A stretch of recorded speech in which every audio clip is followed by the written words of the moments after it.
dia. Penso que todas essas palavras que a Andréia trouxe para sua mãe, podemos estender, porque cada um tem um pouco ou muito do Senhor, e cada uma de nós temos as nossas lutas, e nós entregamos aquilo que conseguimos, aquilo que os trancos e barrancos, né? Mas o Senhor olha para o nosso coração, e quero parabenizar cada uma de vocês, de nós, guerreiras, valentes, que na sua forma conseguem entregar para os seus filhos, para a sua casa, para os seus cônjuges, um pouquinho do alto. Amém? Vamos chamar as crianças. Carlos.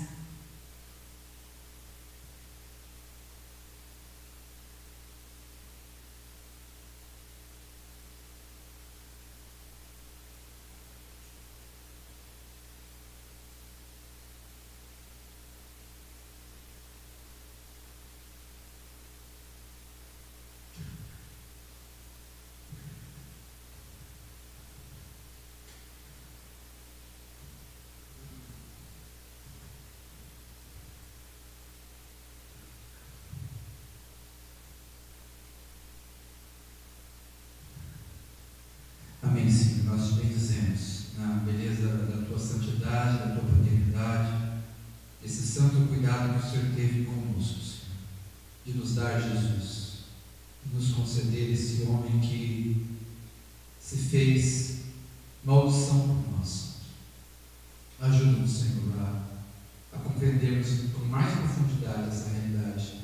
Queremos, Senhor, abençoar nossos filhos, nossas crianças, que o Senhor possa, Senhor, de alguma forma comunicar essas realidades na vida de cada um deles. Em nome de Jesus, oramos pelos tios, Senhor, oramos por esses nossos professores, para que eles possam inculcar os nossos filhos e levá-los, Senhor, à consciência, a essa revelação de Jesus Cristo. É o Senhor, é o Deus que nos tirou das trevas, que nos levou para a sua maravilhosa luz, que eles possam experimentar isso do mais profundo do seu ser. Em nome de Jesus, Senhor, nós as abençoamos, as crianças, e pedimos que o Senhor possa derramar toda a unção do teu Espírito, para que nesse dia, Senhor, elas possam ser abençoadas, em nome de Jesus. Amém.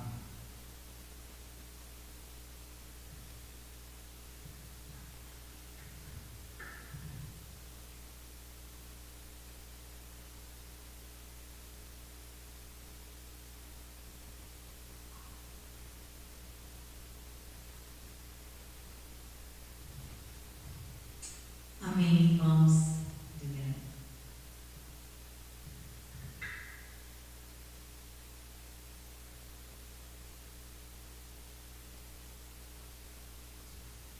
Alguém pode orar pela palavra? Não precisam ser todos, é só uma pessoa.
que o Senhor continue a nos conduzir nesse tempo juntos aqui.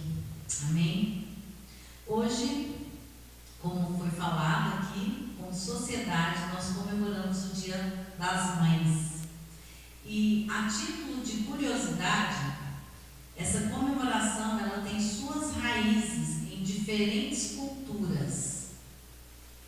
No Brasil, a comemoração ela foi oficializada em 1932 por Getúlio Vargas, mas já existiam celebrações informais desde a década de 1910. A maternidade ela não é um mero papel entregue a nós mulheres. Ela é um dom divino, e nos foi dada desde o princípio. Eu vou ler, meio que parafraseando, Gênesis 1, do verso 1 ao 28. No princípio, Deus criou os céus e a terra. A terra, entretanto, era sem forma e vazia. A escuridão cobria o mar que envolvia toda a terra, e o Espírito de Deus se movia sobre a face das águas. E disse Deus: haja luz, e houve luz. Deus separou a luz das trevas, e disse Deus: haja um firmamento no meio das águas, que faça separação entre águas e águas, e a esse firmamento Deus chamou céu. Deus disse: ajuntem-se em um só lugar as águas que estão debaixo do céu, e apareça um continente. Ao continente Deus chamou terra, e ao ajuntamento das águas mares. Deus disse: produza a terra os vegetais, plantas que deem sementes, árvores frutíferas, e assim foi. Deus disse: haja luminares no firmamento celeste, para fazerem separação entre o dia e a noite, servindo assim de sinais tanto das estações como dos dias e dos anos. Deus disse: produzam as águas cardumes de seres vivos e voem as aves sobre a terra. Deus criou os animais aquáticos e todos os seres vivos que se movem. Então Deus os abençoou, dizendo: frutificai e multiplicai-vos. E Deus disse: produza a terra seres vivos, gado, animais que rastejam e animais selvagens segundo suas espécies. Deus viu que isso tudo era bom.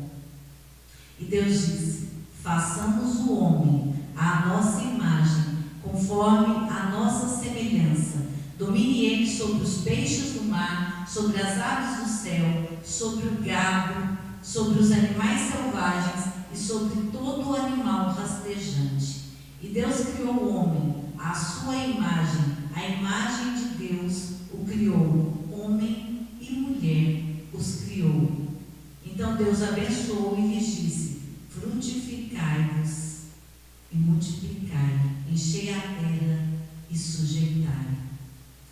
Tudo Deus criou, e Ele não estava só. Façamos o homem à nossa imagem, à nossa semelhança.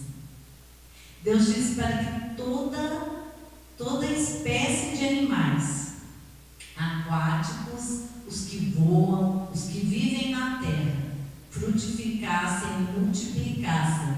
Ele deu ordem aos racionais e aos irracionais também.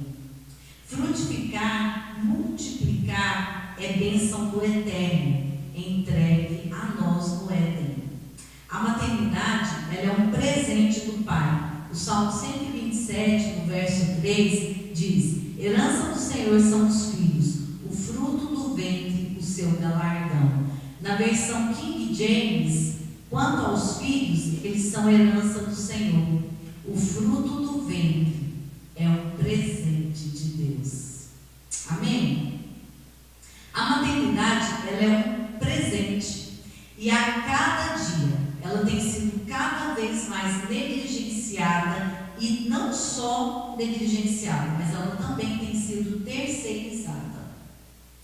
Ter filho hoje em dia, nessa sociedade decaída, me perdoem a comparação, é quase o mesmo que ter um bichinho de estimação. E aqui eu nem vou entrar na nova onda de invenção de males que são os bebês reborn. Cada dia uma nova moda diferente. Cachorro sendo tratado como gente, eu não sou contra animais de estimação. E agora, essa questão dos bebês bonecas. Gente, que lástima. Mas não era e não é assim. Não fomos criadas para agir assim. O que a Bíblia nos ensina sobre a maternidade? Vou abrir um parênteses. Homens, não é só para mulheres. Vocês têm um papel fundamental em nos orientar, conduzir, a não ficarmos entregues a nós mesmas. Somos muito emocionais e isso nos perturba. Perdemos o norte, o rumo, facilmente. Pode ser que tenham mulheres aqui que não se encaixam, graças a Deus, por você. Infelizmente, eu bem me encaixo. E sempre preciso do socorro do Eterno. E em diversos momentos, Ele usa a boca do meu marido para me orientar, me trazer para a ordem, para o equilíbrio. Voltando, fechando parênteses, o que a Bíblia nos ensina? Vamos olhar para a mãe de Daniel. Daniel, aquele que foi escravo na Babilônia, que foi jogado na cova dos leões. Alguém sabe falar sobre ela? Alguém aqui sabe o nome dela? Não tem nenhum relato, nenhuma menção sobre ela na Bíblia. Então, como podemos vê-la? Através do próprio Daniel. Segundo um relato sobre a criação de filhos, segue um relato sobre a criação de filhos na época. Olha como era a educação. A educação e o cuidado do filho eram majoritariamente responsabilidade da mãe. Não é que a criança não tinha contato com o pai, mas devido às ocupações masculinas, a mãe tinha uma responsabilidade maior com o filho até 12 anos de idade. Abrindo parênteses novamente, nós mesmas inventamos males. Empoderamento feminino, sair de casa para trabalhar fora, mesmos direitos. E não é que eu sou Amélia. E só os mais novos não vão entender, né, essa menção. Mas sério, só complicamos as nossas vidas. Hoje trabalhamos fora e trabalhamos dentro de casa. Nossa demanda continua a mesma. O que mudou é que aumentamos os tijolos. E com isso, acrescentamos a negligência e a terceirização na criação dos nossos filhos. Pois a demanda na rua é árdua e tira o nosso vigor. Ela tira a nossa alegria da demanda dentro de casa, com o marido, com os filhos, com o cuidado da casa. Então, fechando parênteses, a responsabilidade maior com o filho, até os 12 anos de idade, era da mãe. Ela tinha esse papel central na vida do filho. Até que com 13 anos, isso aqui é uma cultura judaica, que eu vou expressar aqui, que é a idade do bar mitzvah, meninos, eu acho que é essa que fala, ou do bat mitzvah, das meninas, que representa a maior idade. Então, olha só, a partir dos 13 anos, a criança, ela sai de ser criança e começa a viver as responsabilidades, conhecer as responsabilidades da vida adulta. Ela passa a ser considerada um adulto.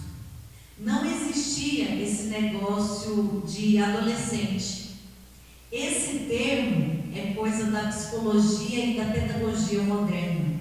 Ao entrar na vida adulta, o filho, no caso o homem, era entregue ao pai e a partir daí esse assumia o filho para ensinar sua profissão, ensiná-lo a trabalhar, a virar homem. É outra frase também que dá problema hoje, né? Virar homem. Ela anda bem perigosa nesses dias de hoje. Conhecendo esse contexto, nós conseguimos entender melhor o papel da mãe na vida do filho. Voltando na mãe de Daniel, Daniel foi para a Babilônia aproximadamente com 15, 16 anos, ou seja, ele ficou mais tempo, muito mais tempo com a sua mãe do que com o seu pai. Então, quando olhamos para a vida de Daniel, percebemos o papel fundamental que a sua mãe teve. Ela introduziu no coração do filho o temor, o amor, a fidelidade a Deus. E isso está expresso, ficou expresso em sua vida ali na Babilônia. Uma mãe que não aparece na Bíblia, mas conhecendo essa estrutura social, a maneira como a família judia caminhava nessa dinâmica, percebemos como a mãe é importante para preparar o filho para ser fiel a Deus no meio dessa geração. Uma mãe que, ao invés de estragar o seu filho mimando, atuando com superproteção, ou mesmo não atuando, terceirizando, negligenciando, o preparou para enfrentar a Babilônia, para enfrentar esse mundo tenebroso. E não só enfrentar, permanecer fiel a Deus. A mãe não só preparava o filho para Deus, mas ela também preparava para caminhar com o Pai, para trabalhar com o Pai, para honrar o Pai no seu ofício, na sua profissão. Fundamento a gente não vê.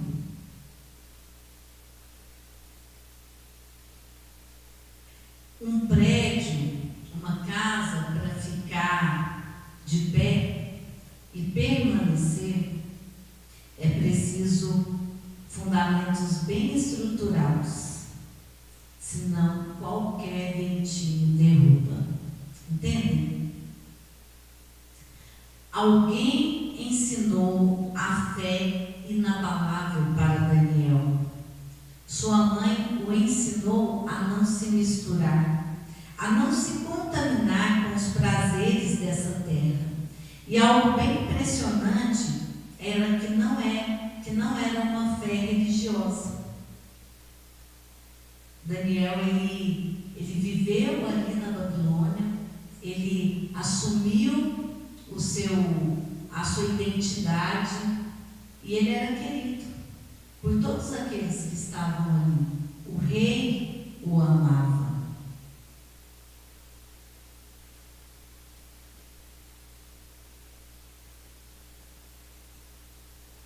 Uma outra mãe que sua atuação é revelada na Bíblia através da sua nora é Noemi.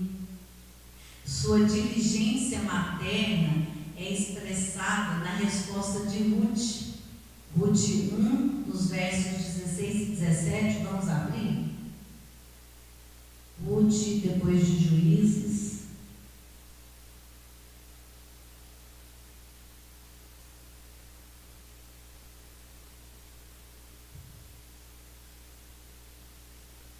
Porém, Ruth respondeu: não insista para que eu a deixe, nem me obrigue a não segui-la, porque aonde quer que você for, irei eu, e onde quer que pousar, ali pousarei eu. O seu povo é o meu povo, e o seu Deus é o meu Deus. Onde quer que você morrer, morrerei eu, e aí serei sepultada. Que o Senhor me castigue se outra coisa que não seja a morte me separar de você.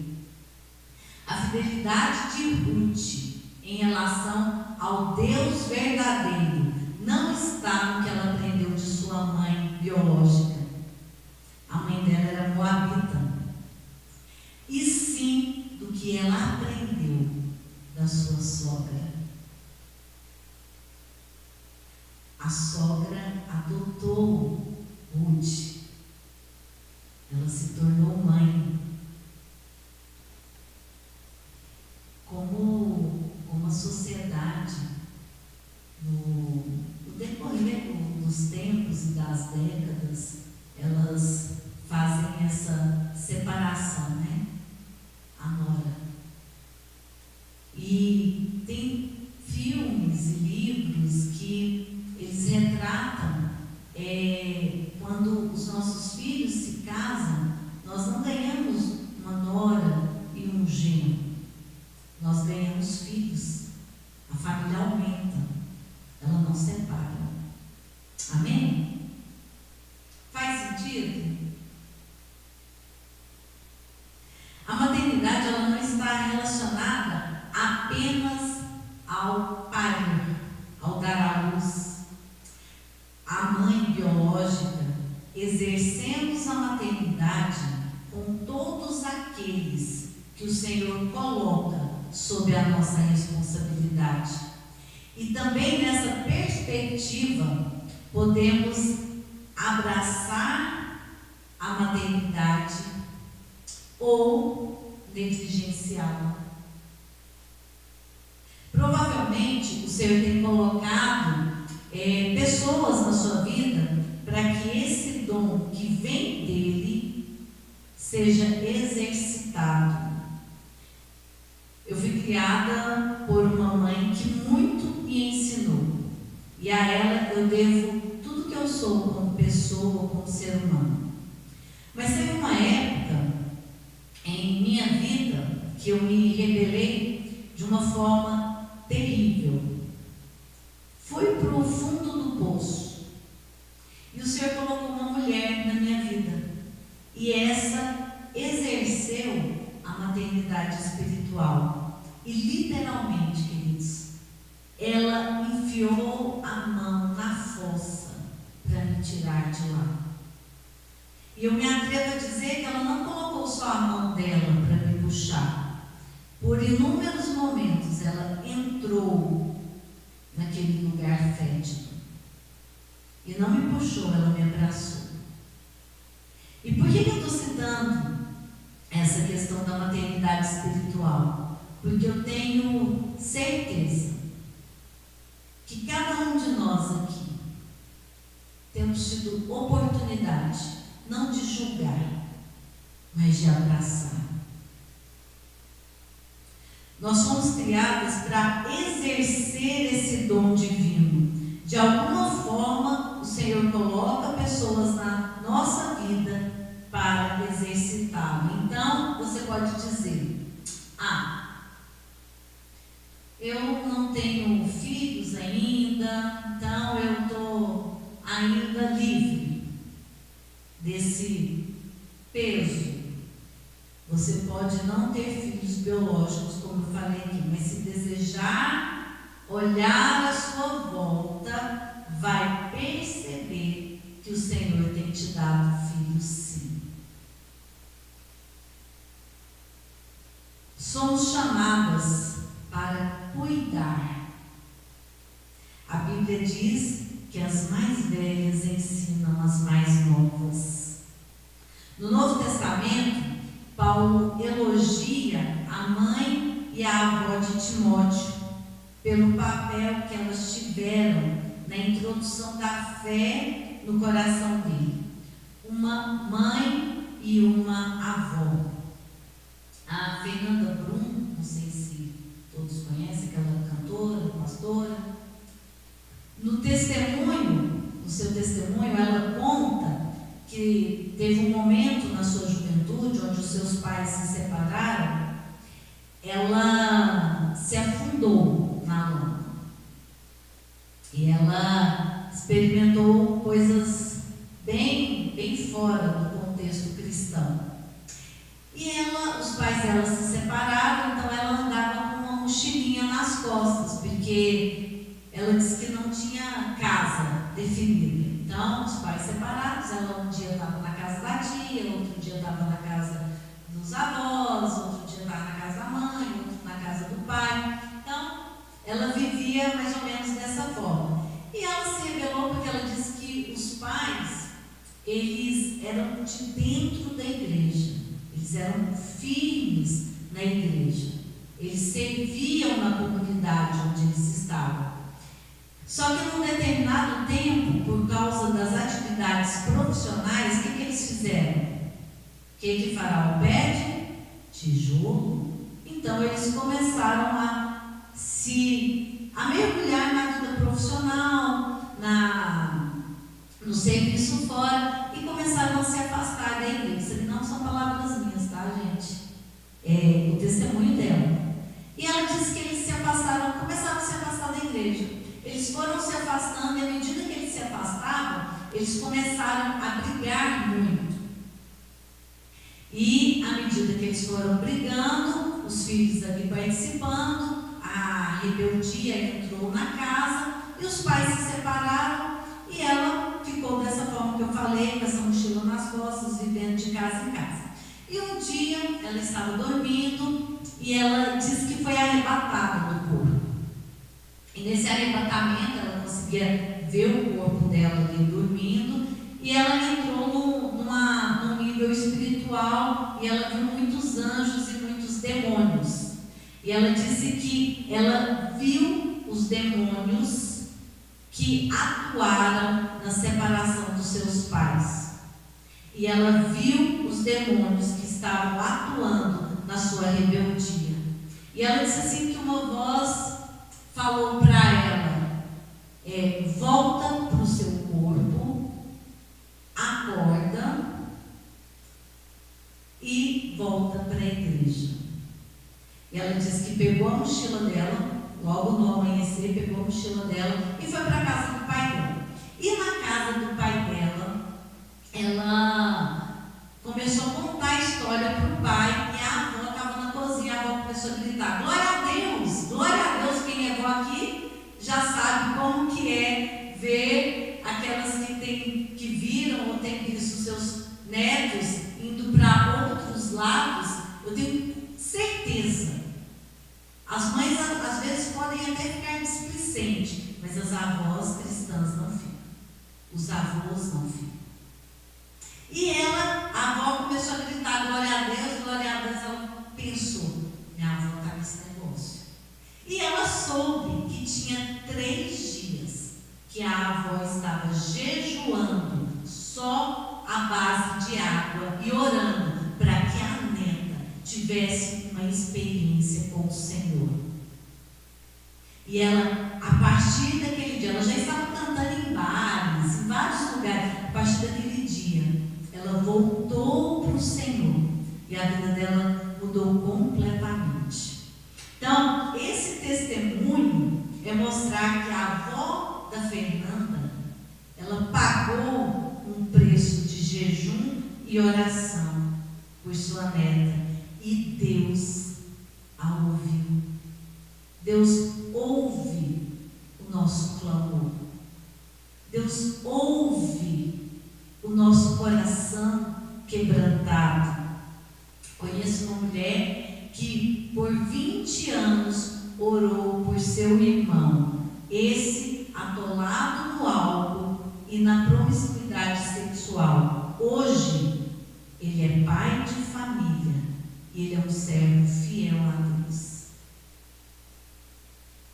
Não sei quem você é, se você é a mãe, se você é a sogra, se você é a avó, se você é a irmã, mas eu sei que Deus honra o preço pago por vidas.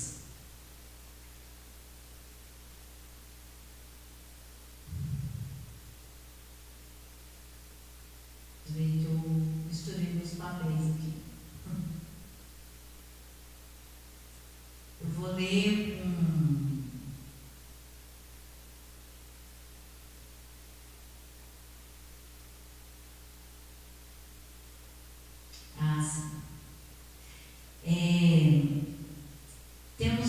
nós também temos o exemplo de Ana, mãe de Samuel.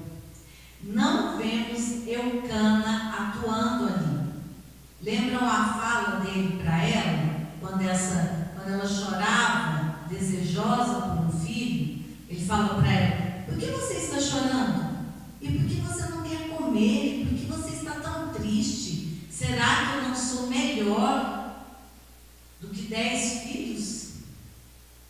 Ousado, né?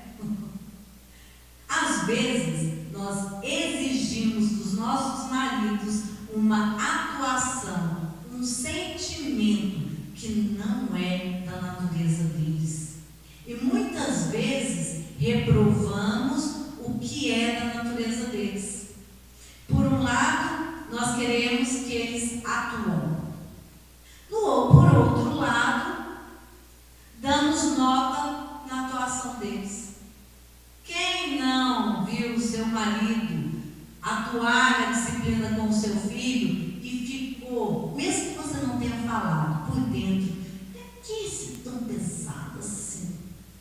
Gente, nós somos muito complicados. Que o Senhor dê sabedoria aos homens para caminhar conosco. Lembrem-se que foi a mulher que comeu o fruto. E isso aqui é só brasas na cabeça dos homens, tá? A mulher que comeu o fruto foi a Jezabel que tirou a cabo do prumo. Fraco, homem fraco. Homens, sejam fortes, tementes a Deus, mas firmes, porque a nossa laia não é fácil, não. Olha só, Ana entrega o filho para Deus na idade dele ser entregue ao pai terreno. O que acontece? Ele é entregue a Deus, aos cuidados do sacerdote Eli. Ela que faz roupa sacerdotal para ele, ou seja, na vida de Samuel, a atuação da sua mãe foi fundamental. Nós temos também Zípora, a esposa de Moisés. Olha só, onde na negligência de Moisés de circuncidar o filho, Deus o quase mata, e é ela quem tem que fazer esse papel. Ela mesma circuncida o filho. Temos também a mãe de Sansão. O anjo apareceu para ela, não apareceu para Manoá. E olha que foram 2 vezes que ele apareceu para ela, e o nome dela nem aparece na Bíblia. Essas histórias são histórias verídicas, elas não são ficção, são verdadeiras. Elas são para nos inspirar, para nos direcionar nesse precioso papel de conduzir, de ensinar no caminho, de nos despertar para não sermos negligentes, para usarmos o tempo com os nossos filhos com sabedoria. É muito rápido, passa muito rápido. Os 12 primeiros anos passam velozmente. Em Provérbios 29:15, vamos abrir lá?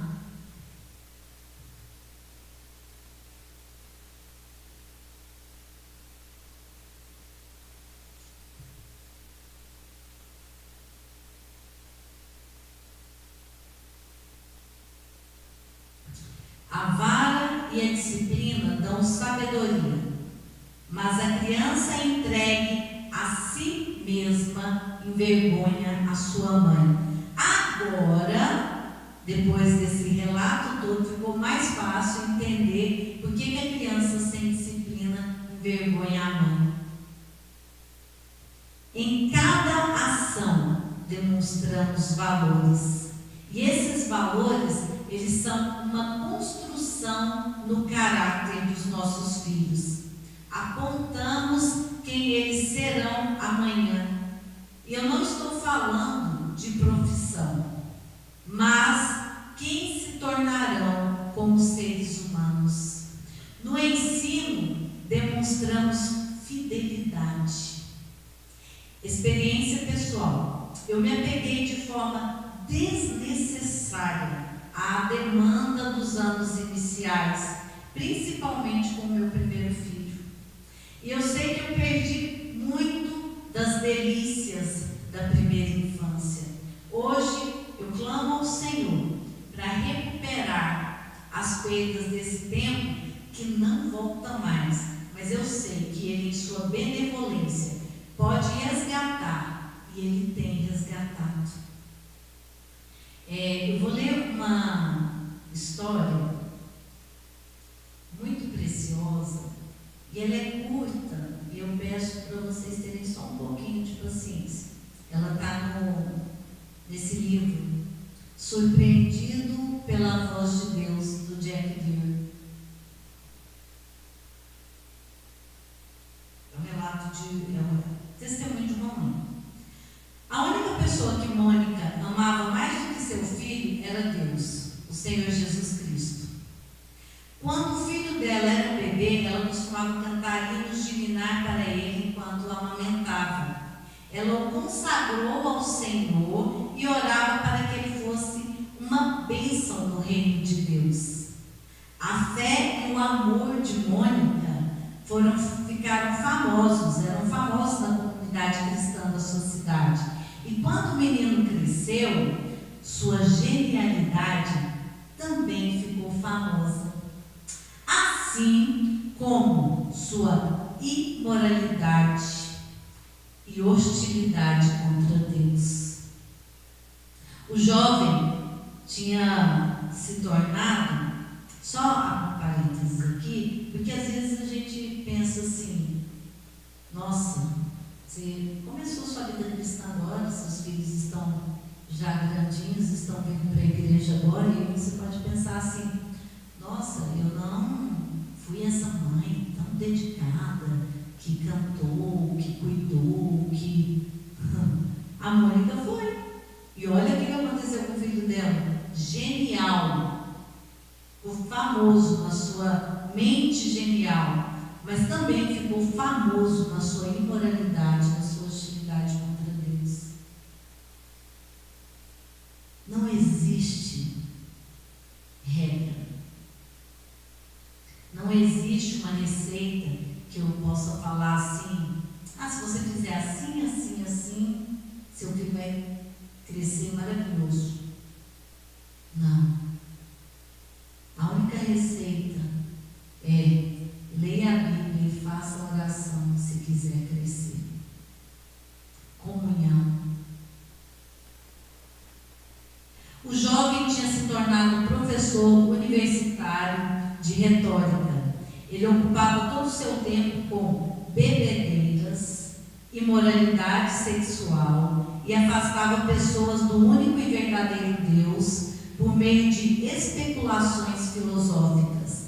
Até mesmo os cristãos mais intelectuais não conseguiam vencer um debate com o filho de Mônica. Mônica tinha chegado perto do total desespero várias vezes, mas se recusava a desistir. Ela continuava batalhando em oração pela salvação do seu filho. Quando ele completou 19 anos, Mônica teve um sonho. Nesse sonho, ela e o filho caminhavam de mãos dadas no céu. Ela sabia que Deus estava usando o sonho para lhe dizer que salvaria seu filho imoral. E o sonho a animou para intensificar as orações. Um ano se passou, e mais outro, e em vez do seu filho se aproximar de Deus, ele parecia se distanciar cada vez mais. Ele tinha se tornado mais inteligente, mais arrogante e mais comprometido com o mal do que outrora. Um líder da igreja famoso na época, respeitado e sábio, visitou a cidade de Mônica para realizar algumas missas naquela região. Por Mônica ser muito bem conceituada entre os cristãos de sua cidade, não foi complicado para ela conseguir uma reunião particular com o líder da igreja. Ela lhe contou sobre suas orações pelo filho e que a condição dele tinha, na verdade, piorado. Ela implorou para que ele falasse com o filho, mas ele se recusou. Sabia que qualquer tentativa de sua parte em persuadir o filho de Mônica para se arrepender serviria apenas para endurecer ainda mais o seu coração. E ela: como meu filho pode ser salvo? O pregador sábio olhou com compaixão para o rosto encharcado de lágrimas de Mônica e disse: mulher, é impossível que o filho dessas lágrimas pereça. A reunião estava encerrada. Mônica foi encorajada por aquelas palavras do mesmo modo que tinha sido pelos sonhos anos atrás. Com seu zelo renovado, ela continuou a fazer a única coisa que sabia. Ela orou. 9 anos após o sonho de Mônica, seu filho estava sentado num jardim ainda como incrédulo, quando ele ouviu uma voz audível falar as palavras: pregue e leia. Pegue e leia, pegue e leia, pegue e leia. Inúmeras vezes como uma canção de ninar. No começo ele achou que era a voz de algumas crianças que brincavam ali por perto, mas ele percebeu que não tinha crianças ali perto. Então, ele percebeu que a voz era uma ordem divina do céu para que ele abrisse a Bíblia e a lesse. O filho de Mônica pegou a Bíblia e os seus olhos leram Romanos 13, de 13 a 14. Comportemo-nos com decência como quem age à luz do dia, não em orgias e bebedeiras, não em imoralidade sexual e depravação, não em desavença e inveja. Pelo contrário, revistam-se do Senhor Jesus Cristo e não fiquem premeditando como satisfazer os desejos da carne. O coração dele foi milagrosamente transformado. Ele não era mais conhecido como filho imoral de Mônica. Em vez disso, era conhecido pela história como Santo Agostinho. Santo Agostinho. Um dos maiores teólogos e heróis da fé em toda a história da igreja. Alguns anos depois de Agostinho ter se convertido, Mônica lhe disse: meu filho, da minha parte, não encontro mais prazer nessa vida.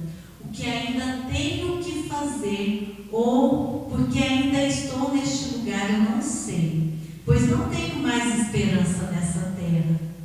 Fora atendido o maior desejo de seu coração, a salvação do seu filho. Não havia mais nada que ela quisesse nessa vida. 9 dias depois, ela faleceu. Não existe nada melhor do que os nossos filhos com Deus.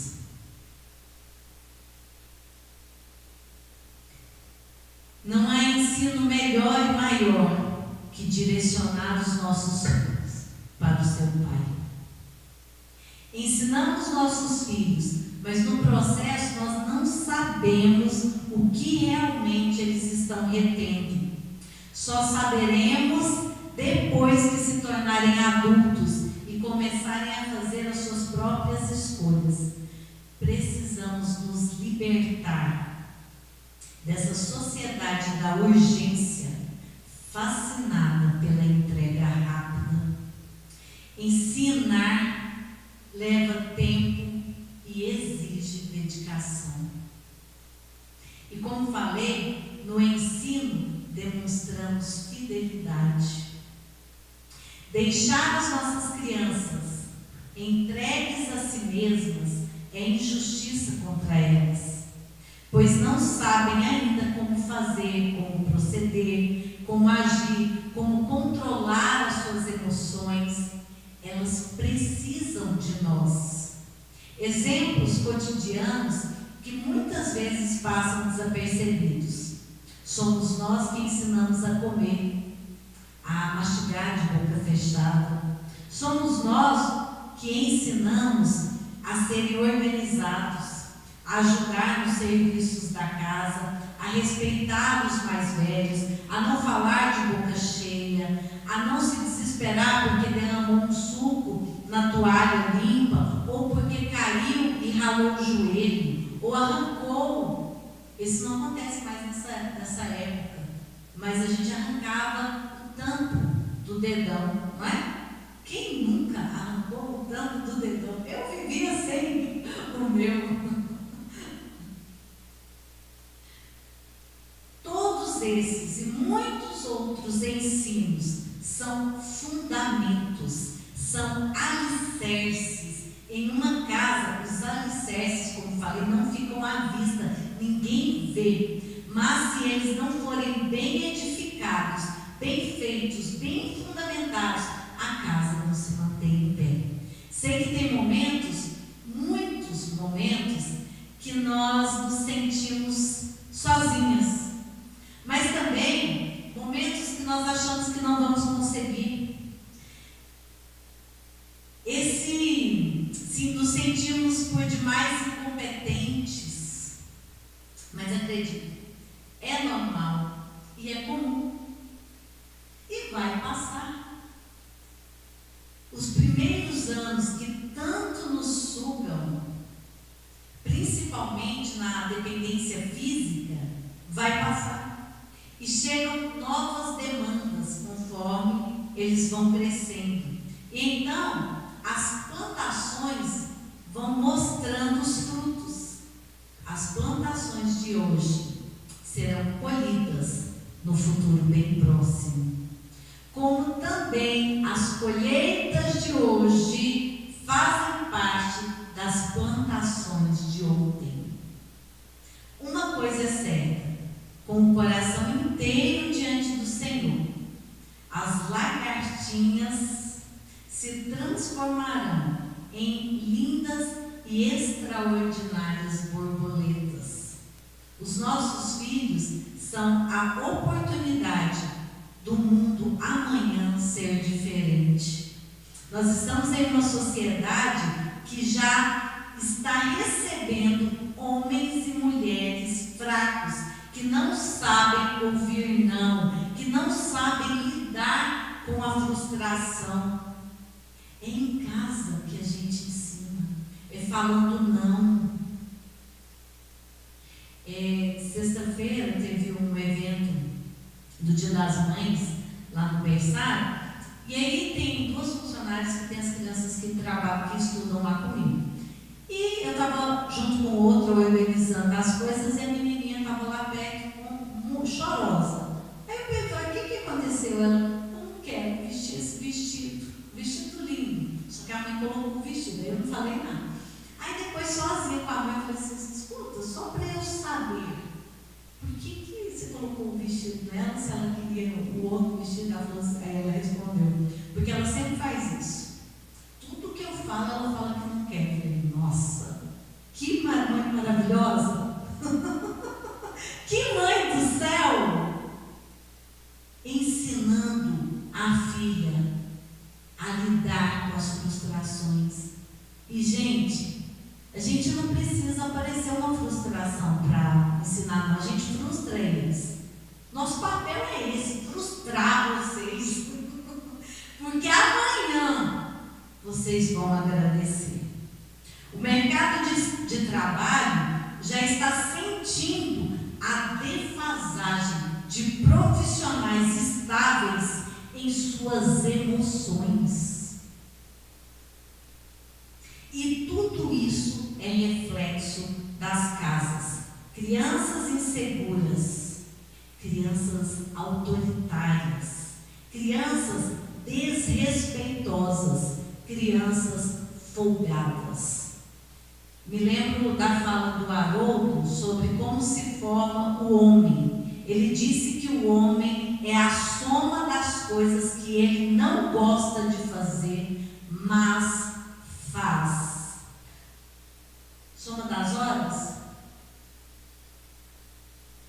E eu tinha perguntado para você como que era. Então, o homem, como é o homem à soma das horas, que ele faz o que não gosta. Os nossos filhos são responsabilidade nossa, não é responsabilidade do outro. Quando o Carlos falou alguma coisa da minha mãe com os meninos já pequenos, né? Ele não vou falar nada porque eu vou fazer o mesmo. Eu, como mãe, eu sou obrigada a fazer entrar no eixo, mas como avó, eu vou estragar porque o problema é da daça, do azar, de colocar no eixo, né? Meu eixo já passou. Quando eu for avó, eu quero é estragar mesmo. Não é a igreja que ensina a Bíblia. Não são os tios da salinha. Isso é responsabilidade nossa. Eles conhecerem a palavra é responsabilidade dos pais. Amor e temor a Deus é responsabilidade nossa. Se seus filhos são pequenos e você se vê de alguma forma negligente, olhe ao Senhor. Procure mulheres mais velhas que podem contribuir na sua vida. Mulheres, não vou falar mulheres mais velhas não, né? Mulheres mais experientes, que estão um pouco mais andadas na sua frente. Maduras.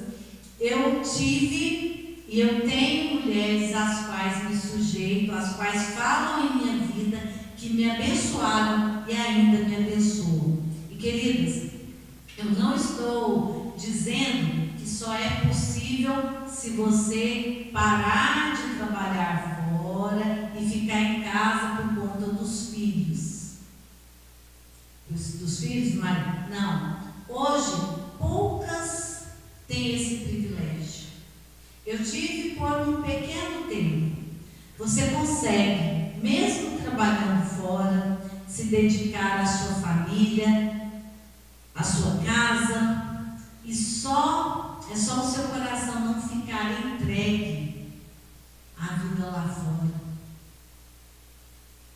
Você vai, quando você volta, você se desliga. Porque o faraó vai sempre pedir tijolos. E para quem tem filhos adultos, a partir de 13 anos, faça como Mônica, não saia do lugar de acesso ao Pai. Isso não quer dizer que a mamãe dos pequenos não tenha também que estar nesse lugar. Sim, o nosso chamado é árduo, mas é o melhor presente do Pai. Vale a pena cada sacrifício, cada lágrima, cada abrir mão de si mesma, cada noite mal dormida, cada prato de comida inacabado, cada ida ao banheiro apressada, tantas e tantas emoções que só cada uma de vocês sabe dizer. Imaginem Maria, mãe de Jesus, desde a concepção até a sua morte. Morte de Jesus, quantas emoções Maria viveu, quantas dores, quantas lágrimas. Ele era Jesus e ela era a mãe, uma mulher como nós.